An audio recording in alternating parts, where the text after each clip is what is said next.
Bonjour à tous, je suis donc Manon Maréchalier, je suis ravie d'être en votre compagnie ce matin. Je suis accompagnée de Juliette Picard. L'idée, ça va être donc de s'interroger notamment sur le leadership et les modalités de coopération et comment repenser ces éléments-là au vu du contexte actuel. Concrètement, qu'est-ce qu'on se propose de partager avec vous et comment on se propose de passer l'heure qui arrive avec Juliette et Claire que je présenterai à l'instant. L'idée, en fait, c'est pendant l'heure qui arrive de, dans un premier temps, revenir très rapidement sur les évolutions du leadership et les modes de coopération au vu des spécificités du contexte actuel. Qu'est-ce que le contexte actuel a engendré et impacte sur ces deux éléments-là, leadership et modalités de coopération. L'objectif étant donc notamment d'aller ensuite dans un deuxième temps sur comment développer l'intelligence collective. Et donc là, en fait, on va s'interroger sur quel leadership les managers devraient incarner pour susciter effectivement un engagement durable. Et ça nous amènera dans un troisième temps sur une réflexion autour de comment construire concrètement des relations de qualité et quel état d'esprit développer pour renforcer la confiance et la co-responsabilité. Alors, pour rentrer dans le vif du sujet, comme je vous le disais, dans un premier temps, l'objectif, ça va être de pouvoir revenir sur les évolutions récentes et de leadership et les modes de coopération. Alors, concrètement, là, si on prend un peu de recul et on regarde un peu ce que nous sommes en train d'expérimenter, très brièvement, en fait, je pense que la période est sans surprise est largement qualifiée par la complexité de la crise qu'on vit, un certain nombre de paramètres et de facteurs qui fait que concrètement, voilà, nos économies sont interdépendantes, on le sait tous. L'intrication de la vie professionnelle et personnelle a largement occupé nos échanges précédemment. Et puis, voilà, ce qu'on expérimente peut-être de façon encore un peu nouvelle là récemment, c'est effectivement les équipes mises à l'épreuve de la distance. Un certain nous le disait à l'instant sur le chat. Voilà, on est soit en télétravail avec une partie de l'équipe ou toute l'équipe. Et quand bien même on est dans les mêmes locaux, on a effectivement cette notion de distanciation sociale. Et en fait, tout ça est extrêmement révélateur et extrêmement challengeant en matière de schéma de pensée et en matière de mode de leadership. C'est-à-dire que concrètement, tout ce qu'on est en train de vivre et tout ce qu'on expérimente dans sa complexité a révélé un élément qui est tout à fait immatériel, intangible, qu'on a longtemps sous-estimé, qui est effectivement l'importance de la qualité du lien. Et là, en fait, l'idée, c'est vraiment de se dire, on se rend compte actuellement, particulièrement, du fait que euh, c'est bien parce que les équipes mettent de l'huile dans les rouages que des stratégies qui sont imparfaites et des cadres qui sont imparfaits vont effectivement pouvoir être mis en musique sur le terrain concrètement. Et c'est notamment parce qu'il y a un lien préexistant, d'où l'importance de soigner ce lien. Et donc la question qu'on va se poser ensemble ce matin, c'est qu'est-ce que ça impacte sur les modes de leadership et en quoi c'est un challenge pour les managers. Voilà très brièvement. Et donc, comme je parlais à l'instant de mode de leadership, je vous propose de laisser la parole à Juliette qui va vous en dire plus dans quelques instants. Merci Manon. Bonjour à nouveau à tous. Je prends la suite et j'avais envie qu'on puisse utiliser par la spirale dynamique, alors s'agissant de l'évolution du leadership et des modes de coopération, dans un champ en fait assez large. La spirale dynamique a été en fait imaginée par Claire Graves, qui après durant de nombreuses années d'études et de recherches, en fait s'est intéressée à l'évolution des modes de pensée de l'humanité. Se rapprochant en fait ainsi du propos d'Einstein, les problèmes auxquels nous sommes confrontés ne peuvent être résolus au niveau et avec la façon de penser qui les a engendrés. Et ainsi, au fil des années, il va nous montrer que les organisations humaines, dont nos entreprises, auraient donc pu créer des réponses nouvelles aux défis qui se posaient à elles en réinventant et en imaginant et en regardant en fait les problèmes différemment. Regardons donc cette spirale. Le modèle est figuré comme ça, avec une alternance de couleurs, 8 couleurs, 8 modes de pensée, qui se succèdent, mais en fait qui ne se remplacent pas les uns les autres. C'est pour ça qu'on garde cette idée de spirale. Ils viennent s'ajouter.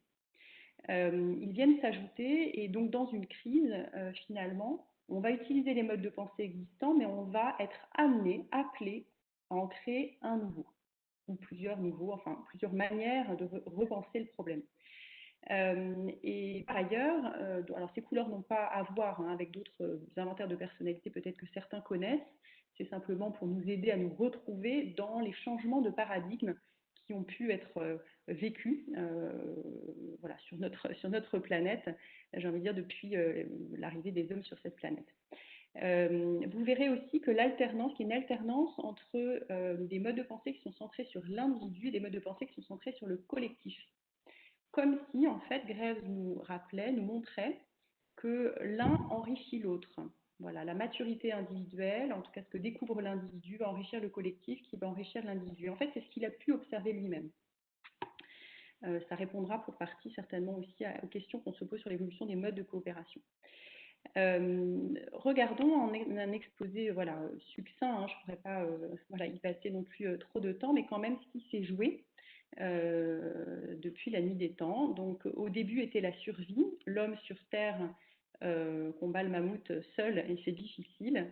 Je ne m'étends pas plus et c'est pour ça qu'assez rapidement du mode beige, il passe en mode violet pour retrouver d'autres humains et pouvoir faire clan, tribu, se rassembler autour de quelqu'un qui survit mieux que les autres et donc qui est l'ancien.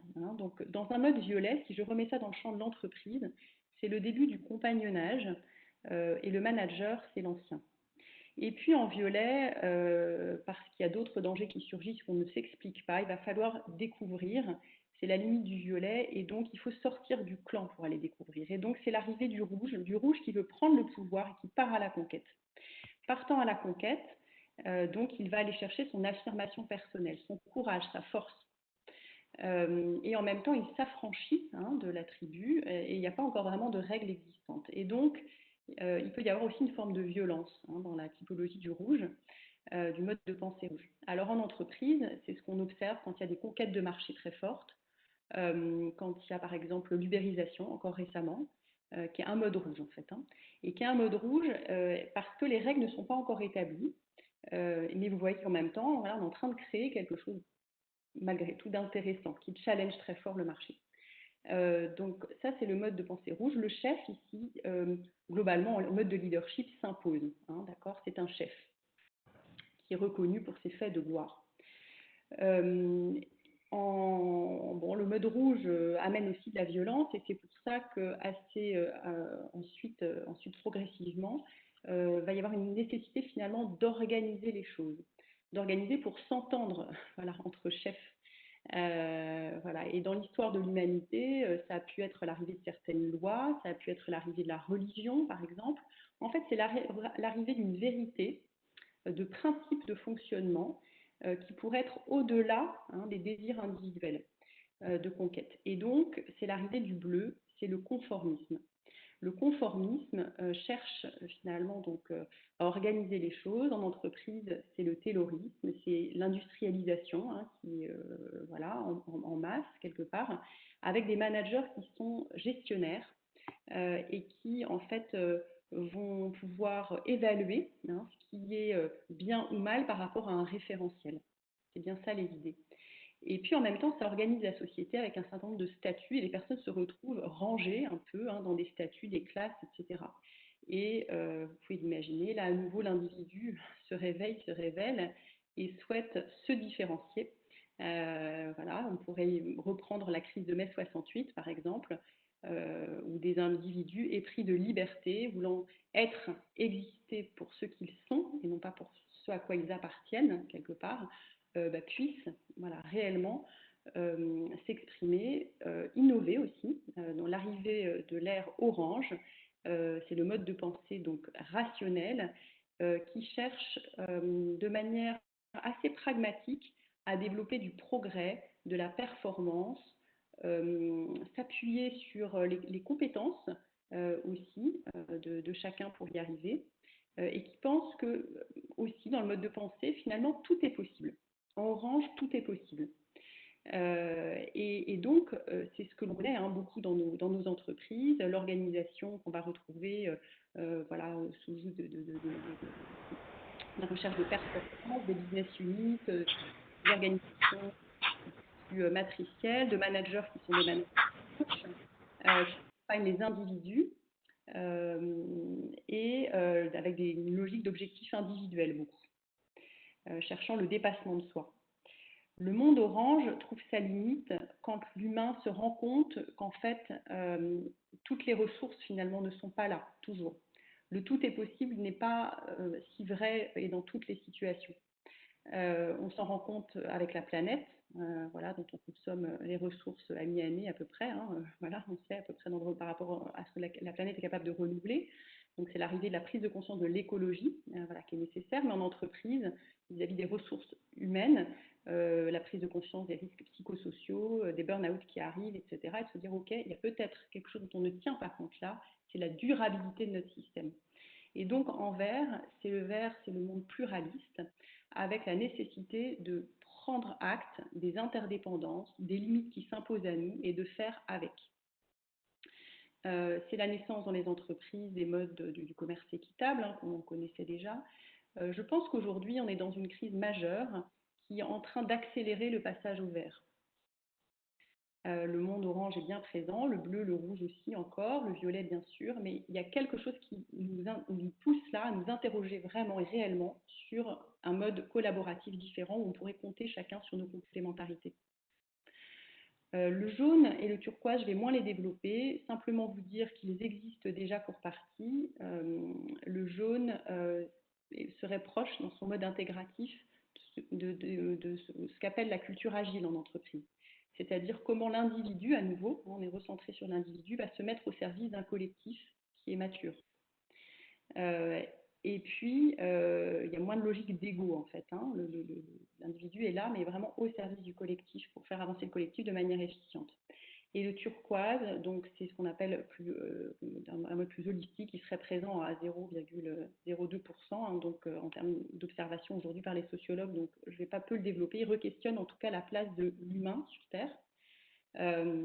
Voilà son rôle en tout cas. Donc, vous voyez, l'ensemble en fait de ces évolutions nous montre qu'on est dans ces passages, on circule, les modes de pensée sont adaptés à des situations que l'on peut vivre. Et aujourd'hui, je pense qu'on vit un défi qui nous met, voilà, qui nous rassemble autour du fait de pouvoir réussir ensemble. Je pense qu'on espère tous qu'on puisse trouver un vaccin rapidement. Et peut-être pas dans des logiques de compétition en se piquant les idées les uns les autres, là, entre laboratoires, mais plutôt on pourrait espérer un mode collaboratif où les meilleurs experts sont rassemblés au même endroit et rapidement, voilà, ils proposent quelque chose. Donc c'est bien ça qui est en jeu.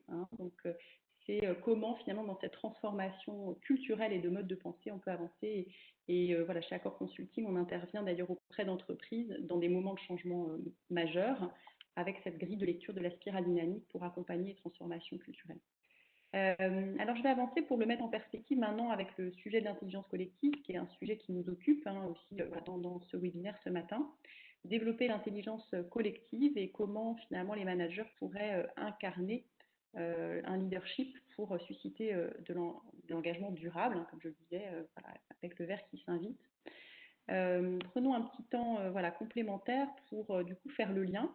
Et je voulais vous montrer, en m'appuyant sur la proposition d'Otto Scharmer. Otto Scharmer, donc, qui a écrit la théorie du U, renouveler le leadership pour ceux que ça intéresse, et faire le lien avec la spirale dynamique. Otto Scharmer nous parle de 4 niveaux en fait, d'intelligence collective dans les équipes. Il parle donc d'un premier niveau, qui est un premier niveau qu'on pourrait d'ailleurs colorer ici en bleu, en écho à la spirale dynamique, dans lequel en fait l'équipe se met au travail, exécute, mais quelque part reproduit un plan, et au moment de s'exprimer, le fait de façon plutôt conforme, dans un mode de communication politiquement correct. Les individualités sont peu marquées et le manager investit peu la relation en tant que tel. Il coordonne et pilote. En apparence, tout va bien, mais on entend peu les divergences. Dans un deuxième niveau, Otto Scharmer nous parle donc d'un leadership qui va se mettre à être centré sur l'expression de chacun et l'écoute des divergences. On pourrait être proche du mode de pensée orange de la spirale dynamique. Ici, on va encourager donc l'assertivité et la franchise, l'argumentation d'avis individuels. Donc l'équipe se met à débattre avec là une argumentation de chacun des avis individuel, pouvant créer peut-être un peu de cacophonie et en même temps, voilà, avec la richesse de ce que ça peut amener. Troisième niveau, qu'ici je colore en vert, la prise de conscience d'un objectif commun par l'équipe lui permet de réfléchir ensemble, de se sentir appartenir à l'équipe et de se mettre en dialogue vis-à-vis de cet objectif commun. Et le leadership est centré vers l'objectif commun. Alors, ce qui est important et pourquoi on le visualise de cette manière-là, parce que finalement, les styles de management, ici, vous retrouvez certainement des choses que vous connaissez, c'est de se dire, attention, le niveau 3 est un niveau de dialogue qui, en apparence, voilà, également a retrouvé un peu de paisibilité, on va dire, puisque l'ensemble de l'équipe est centré vers l'objectif commun. On n'est pas dans le débat voilà, peut-être plus vindicatif du orange. Et en même temps, il n'est pas du tout le même que le niveau 1 en bleu, hein, reproduire. Et parfois, dans les équipes, on va se méprendre, c'est-à-dire que on va imaginer dans des équipes où on veut absolument booster le collaboratif, on va dire ok, on va proposer des outils collaboratifs à des équipes qui n'ont pas du tout travaillé ce que j'appellerais leur maturité individuelle en niveau 2. Et donc, on propose des outils collaboratifs, du brainstorming, etc. Et puis, le manager s'épuise et dit « je ne comprends pas, il ne participe pas, il ne se passe rien, ou c'est toujours les mêmes qui parlent ». L'outil ne va pas faire le collaboratif. C'est bien la maturité individuelle par laquelle l'équipe sera passée en niveau 2 qui permettra le 3. Et ça, c'est important dans ce que dit Otto Scharmer. Et ainsi, voilà, nous, on est vraiment attentifs quand on intervient. Alors, il y a former les managers, c'est bien, un outil collaboratif, mais c'est aussi former et développer personnellement la confiance en soi de chacun des membres dans une équipe, leur capacité à exprimer leur point de vue, à prendre part au débat. Ça fait vraiment partie d'une étape nécessaire pour aller vers du collaboratif. Voilà. L'individu au service du collectif. Et puis, dernière étape dont nous parle Otto Scharmer, donc c'est cette étape de presenting, c'est-à-dire que la confiance ambiante est suffisamment présente pour que la communication soit spontanée et pour que l'équipe se mette à créer ensemble. L'équipe est rassemblée non pas uniquement vers un objectif commun, mais ici vers une cause et des valeurs communes. C'est parce que voilà, cela est bien partagé, vécu, donc on parle vraiment d'un état d'esprit dans lequel travaille l'équipe ici, qu'il va pouvoir y avoir une créativité, voilà, chemin faisant. Donc ça, c'est bien sûr ce que lui Brigg met en avant le plus et ce qu'on va vous proposer ensuite de développer davantage. Ce que je vous propose maintenant dans les 20 minutes qui nous restent, c'est cette fois-ci de mettre l'emphase et le zoom sur comment concrètement construire des relations de qualité et quel état d'esprit effectivement développer pour renforcer confiance et co-responsabilité. Et alors, nous, ce matin, on souhaitait partager avec vous un autre regard et vous proposer de vous présenter en fait le modèle du cycle du don. Alors pourquoi est-ce que je dis un autre regard? Parce que pour ça, moi, je vais m'appuyer sur un essai qui a été publié par Jean-Édouard Crécy, qui est anthropologue, et Alain Caillé, qui lui est sociologue. Et donc, les deux ont coécrit cet essai, La révolution du don. Et ici, l'idée, c'est effectivement d'avoir un regard et un prisme un peu différent avec ce regard anthropologique et sociologique. Ce qu'il faut savoir en préalable, c'est que pour faire cet essai, ils se sont largement appuyés sur les écrits de Marcel Mauss, qui est donc un grand anthropologue français qui avait lui-même écrit l'essai du don qui a eu un retentissement international. Et en fait, ce qui nous explique et ce qui est important pour eux, en fait, la question qu'ils posent ici, c'est de se dire qui est tout à fait comment dirais-je, intéressante et pertinente dans le contexte de crise qu'on vit en ce moment. La question qu'ils posent au démarrage est de se dire comment concrètement on fait pour passer de la décision à l'action. Qu'est-ce qui fait que les équipes vont se mettre en mouvement? Pourquoi on arrive à mettre en mouvement les équipes? Et il nous explique qu'il y a effectivement au démarrage plusieurs registres décisionnels. C'est-à-dire que parfois, c'est le pouvoir qui fait référence clairement à un monde rouge, si je fais référence à ce que Juliette vous présentait plus tôt. Et donc, dans cette notion de pouvoir, on réfère au statut d'autorité. Après, on a un autre registre décisionnel qui est celui du cadre. Comment je fais pour rééquilibrer les rapports de force et comment je fais pour cadrer les relations dans le cadre de l'entreprise. L'autre niveau va être celui de la négociation, où là, on va être dans un système de relations, on va se mettre autour de la table et on va se dire, OK, qui fait quoi, quels sont les engagements de chacun, les concessions, les contreparties, les livrables. Et on se rend compte que si on est en négociation permanente dans notre vie quotidienne, que ce soit dans la sphère familiale ou professionnelle, ça finit par épuiser les relations. C'est-à-dire qu'on ne peut pas tout le temps être en train de se dire, ok, j'ai préparé à manger, toi en échange de ça, qu'est-ce que tu donnes? Ok, je te rends service et je te dépanne sur tel dossier, et en échange de ça, qu'est-ce que tu vas me donner? Et en fait, on se rend compte qu'effectivement, là, on va s'épuiser sur un terme relationnel, et c'est pour ça que ils observent que les entreprises dans lesquelles ça fonctionne le mieux sont les entreprises dans lesquelles ce qu'ils appellent la valse du don à quatre temps fonctionne. Et alors cette valse, vous l'avez à l'écran, elle est constituée de quatre temps que je vais me proposer de commenter avec vous juste après, où l'idée c'est de demander, donner, recevoir et rendre. Et alors ici, le préalable est évident, c'est effectivement qu'il y a un climat de confiance préalable à tout ça. Pourquoi? Parce que dans cette notion de don, le don vient, dans les langues germaniques, on parle de gift. Et en fait, gift, c'est intéressant de le souligner, ça peut vouloir dire soit cadeau, soit poison. Et donc, effectivement, selon qu'il y ait un cadre de confiance ou un cadre de défiance, on va pouvoir entrer dans un cercle vicieux ou dans un cercle vertueux. Alors du coup, comment faire pour être effectivement dans ce fameux cercle vertueux du cycle du don?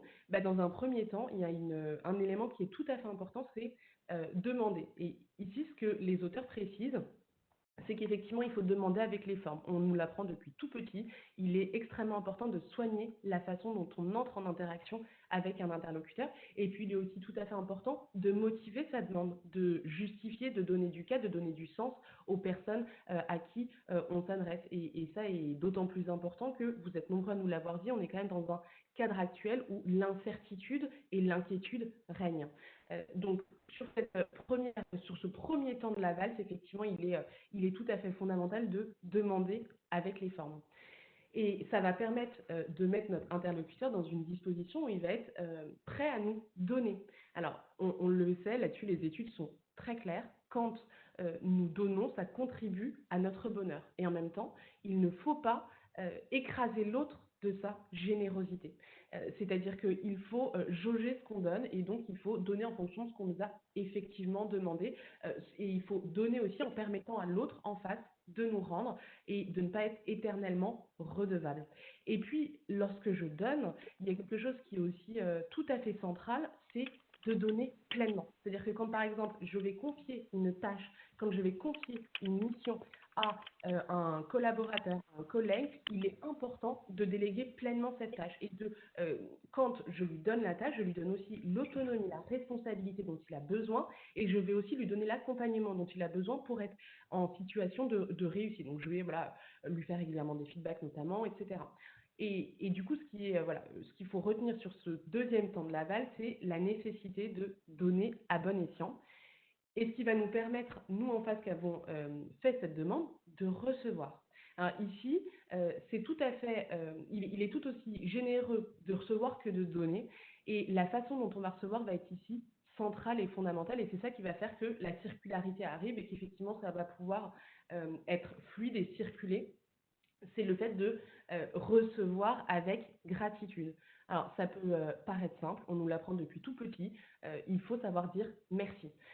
Donc, dans les entreprises, on a souvent en tête cette notion de reconnaissance matérielle, de valoriser les résultats. Là, il est évident que ce dont je parle, c'est de la reconnaissance qui, elle, est immatérielle. Valoriser la contribution, valoriser les efforts, reconnaître l'individualité. Et donc, tout simplement, savoir dire merci. Et puis quand je reçois, ce qui est aussi intéressant de noter, c'est qu'ici, je me mets en dette avec quelqu'un. C'est-à-dire que je suis redevable de quelque chose.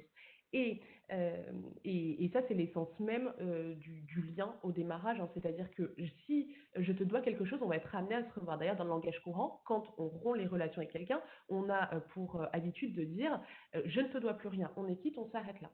Et donc, ça veut dire que si je reçois, eh bien, effectivement, je vais être amené à revoir cette personne, et donc la valse don contre don va pouvoir effectivement s'opérer.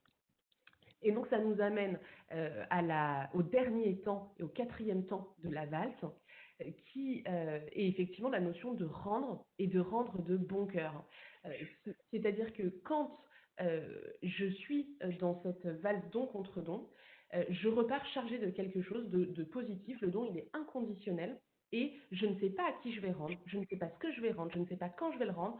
En revanche, je suis dans une disposition où effectivement, je vais être disposée à rendre à mon tour. Et donc ici, on se rend compte que voilà, la valse don contre don va pouvoir se mettre en place et pour qu'elle fonctionne tout à fait, il est fondamental que les organisations et donc les leaders insufflent cette confiance et cette autonomie pour donner envie aux collaborateurs et aux membres de l'organisation de s'adonner en fait, de s'engager. Et effectivement, c'est parce que on aura établi ces éléments-là que les équipes vont être disposées à s'engager, à s'investir avec zèle dans un projet. Donc voilà quelques illustrations. Si vous avez des questions complémentaires, on est évidemment disposé à prendre le temps d'y répondre. Et on avait effectivement envie de finir sur cette citation de Gandhi, soyez le changement que vous voulez voir dans le monde. C'est quelque chose qui nous parle et qui était voilà, en écho avec ce qu'on avait envie de partager avec vous ce matin.